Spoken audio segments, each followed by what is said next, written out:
Amen. Thank you so much, Becca, and for everyone who helps to put together these live streams. And it's been a joy to do this new series together, Walking with God. And one of the things that's starting to stand out in this series is the unexpected ways of God. That means Dan, who's getting baptized, and for any Christian walking with God, will probably not go as we expect.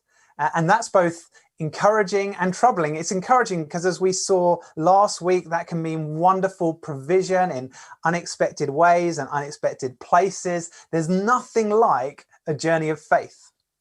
But it's also troubling because it seems to frequently mean unexpected suffering. And I don't know about you, but I don't like suffering.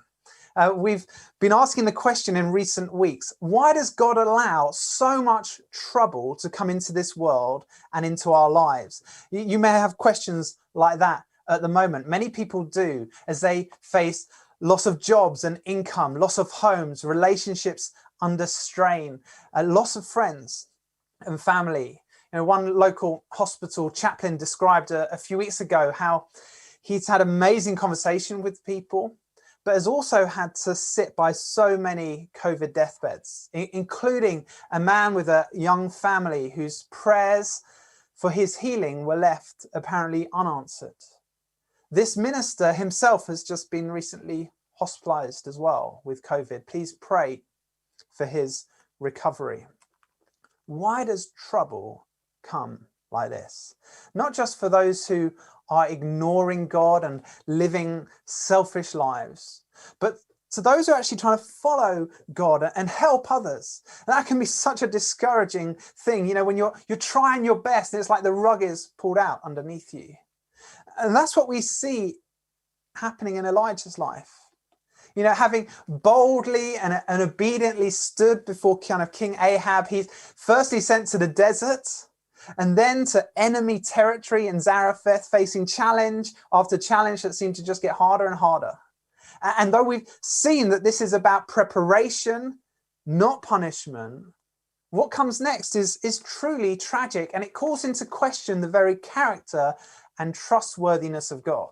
The terrible death of the only son of this poor widow who'd been so kind to Elijah leaves him and her reeling in the face of this tragedy. Today we're going to talk about the times we simply don't understand, when tragedy strikes and there seems to be no answers. What is God's purpose? Most importantly, what is God's answer to the suffering we face? Well, there is an answer, but it's not simplistic. It is costly. On the one hand, it actually leads to an expectation of trouble in life. But the answer is also full of hope. It's bigger and better than we dreamed, as we've been glimpsing already in this service. There is an even greater expectation of joy to come for our lives and for this world. Hope that just as the widow's grief was turned to joy, so too will ours. So firstly, expect great trouble. Christians are not supposed to be surprised when trouble comes. Jesus said, John 16:33, in this world you will have trouble.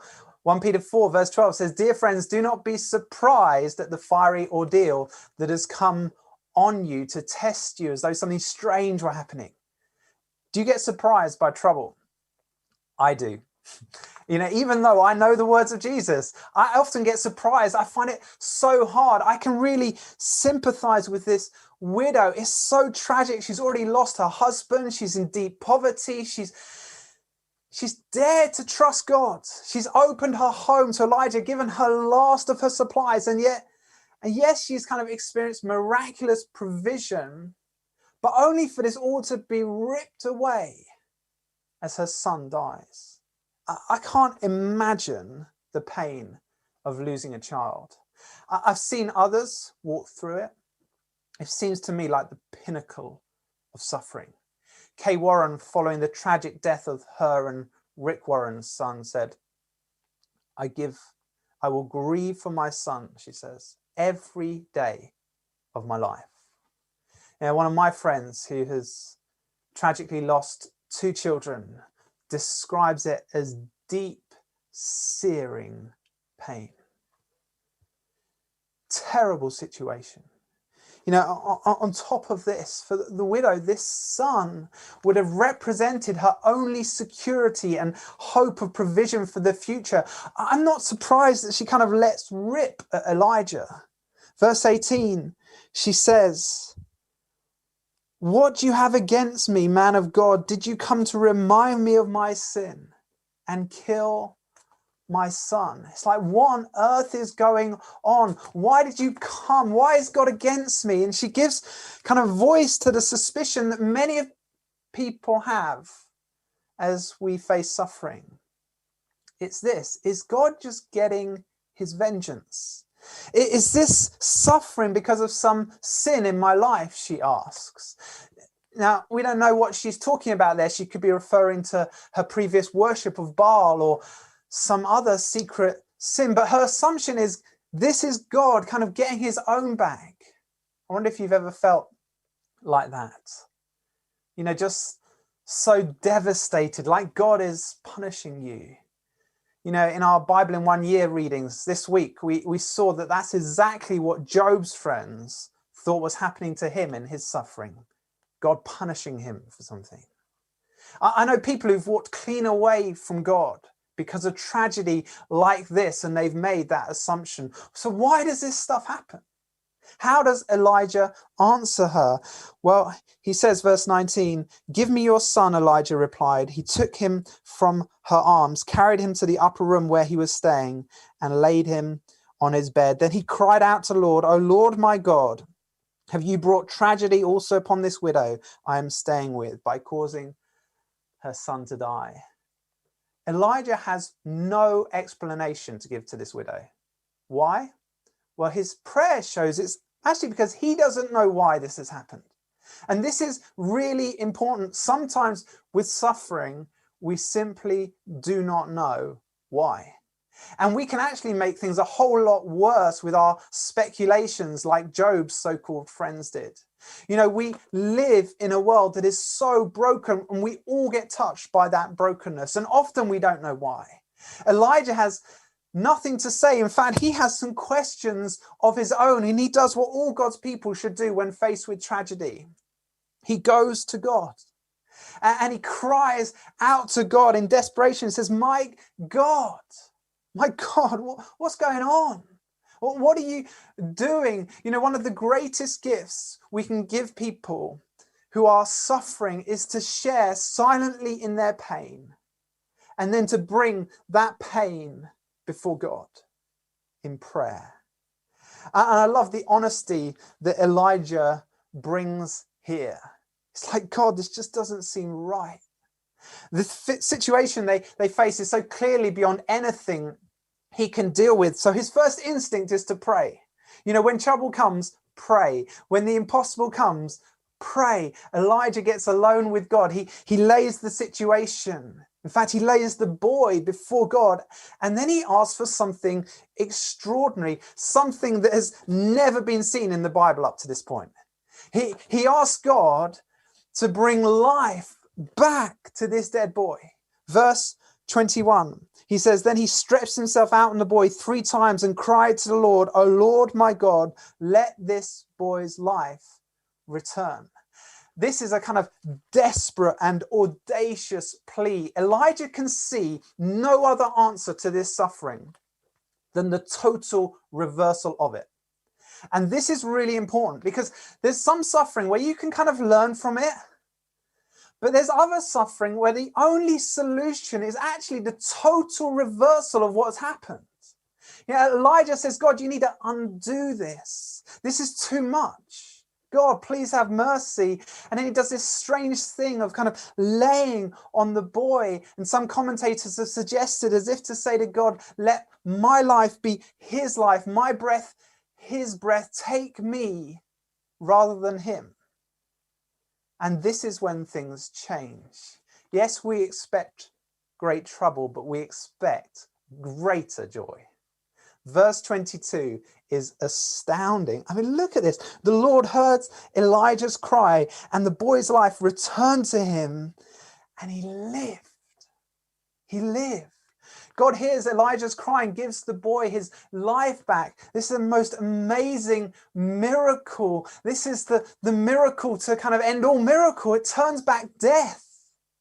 And it's followed by this wonderful reunion. Verse 23, Elijah picked up the child, carried him down from the room into the house. He gave him to his mother and said, your son is alive. Can you imagine that feeling the widow must have had? All of a sudden, everything's changed in an instant. This is no longer a story of tragedy. This is now a story of wonderful, miraculous hope. It's a story of joy, of victory over death. Why?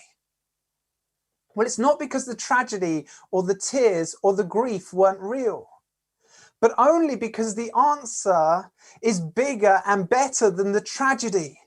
The ending changes everything. That's always true with life. It's all about the ending. You know, we are reminded this week, again in our readings, of the rescue in 2010 of the 33 Chilean miners trapped for 69 weeks underground. Just extraordinary, if you remember it. And one of them, Jose Enriquez, said, we began by praying. And then the moment came, if you can remember seeing it just all across the news, rescue came. Every single miner was rescued with headlines across the world. And that's what we remember, the joy of the ending, the joy of the rescue. You know, one of the clear lessons from this account is that God can transform the darkest and most hopeless situations. You know, we need to learn to call on him, to pray in faith. But there is a much bigger truth that God is revealing here. You see, as we look at this story, it'd be very easy to point out that this widow gets what most people don't. She gets her son restored to her in that moment. I mean, what about those whose children die and they don't get them back? What about miners who don't get rescued? What about all the tragedy of this pandemic? Where is their hope? Well, this is where the Christian answer is bigger and better than we dreamed. You know, one of the big problems for Christianity is that we've got a bit confused about the ending. You know, many of us grew up basically being taught that Christianity is all about getting to heaven when you die, kind of escaping this earth. But that is less than half the story and doesn't really help with the very real losses that are here and now, and doesn't help me see the point of living today.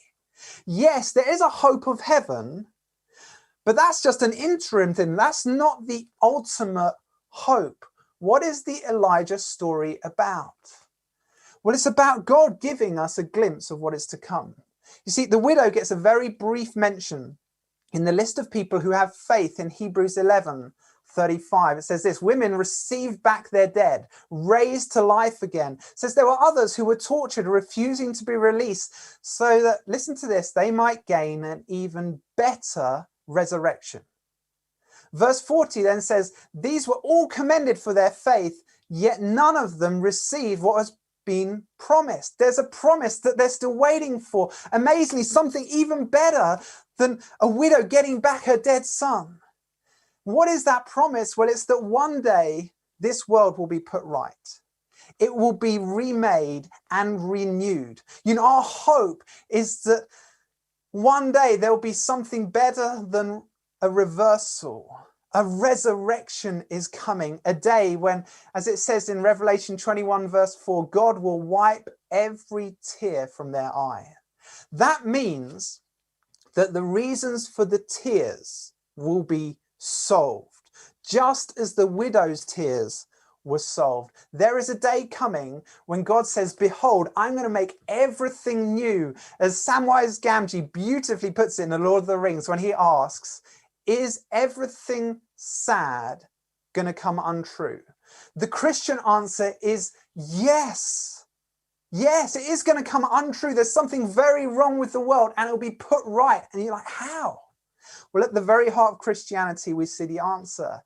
Another man of God, the ultimate man of God, God's only son, dying and then rising again. Why? Well, on the cross, Jesus does what Elijah symbolically does. He gives his life for our lives. He's kind of stretched out all the way. He loves us to the uttermost. He cries out, "Forgive them, Father." Effectively, let their life return. Let my life be given for theirs, the righteous for the unrighteous. Here's the answer to the question everyone asks in suffering. Is God out to get vengeance? No. This is the God who loves us and chooses to suffer for us in our place, not to judge us, but to actually take judgment on himself. I mean, that is love. The answer, does God care about suffering, is a resounding yes. He loves us so much he would take our suffering on himself so that the power of sin and darkness could finally be fully broken. And then we see the results of this sacrifice of love. Resurrection happens. That is how sad things finally come untrue. That is how a new humanity arises. This is our hope.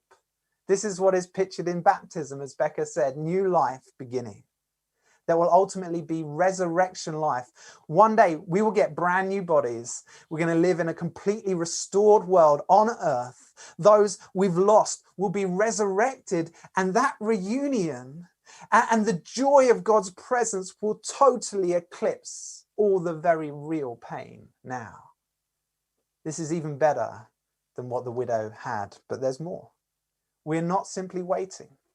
The Christian hope is that this resurrection work has already begun inside us. Ephesians 1 says the Spirit that raised Christ from the dead is at work in us. Jesus tells us to pray, "May your kingdom come on earth now as it is in heaven." You know, this life actually matters more than we realize. We're not trying to escape it. We're living in anticipation of the life to come as we dare to live cross-shaped lives so people can get a glimpse through our love, our care, our pursuit of justice, and our service of the poor that something better is coming. There is an end to the story that changes everything, and everything that we do shows up.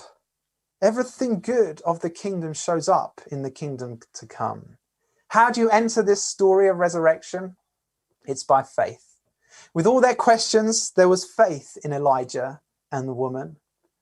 Elijah in faith takes the son to God. The widow willingly surrenders him.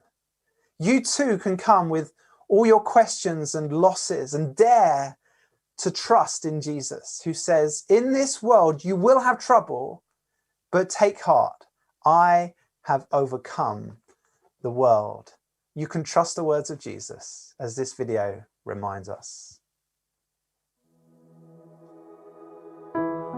I've got a heart full of hope, because when my Jesus spoke, he called me out of the darkness and into his light. I've got a heart full of hope, because when my Jesus spoke, he breathed into my bones and caused me to rise. More gladness than the start of the summer vacation, more joy than arriving at my most treasured location, more relief than getting the letter for my vaccination. Yes, there's hope now, but just wait until we get to eternity. There'll be new creation, new bodies, new places, new faces. There'll be banquets and dancing and singing and rest. There'll be laughter and sights and joy and more singing. Think heaven will be boring? No, I know the architect and he's far from boring. I've got a heart full of hope, because when my Jesus spoke, all of heaven was singing and gazing upon him. I've got a heart full of hope, because when my Jesus spoke, I looked up and I saw him for the very first time. He was smiling at me, and I knew I never wanted to leave.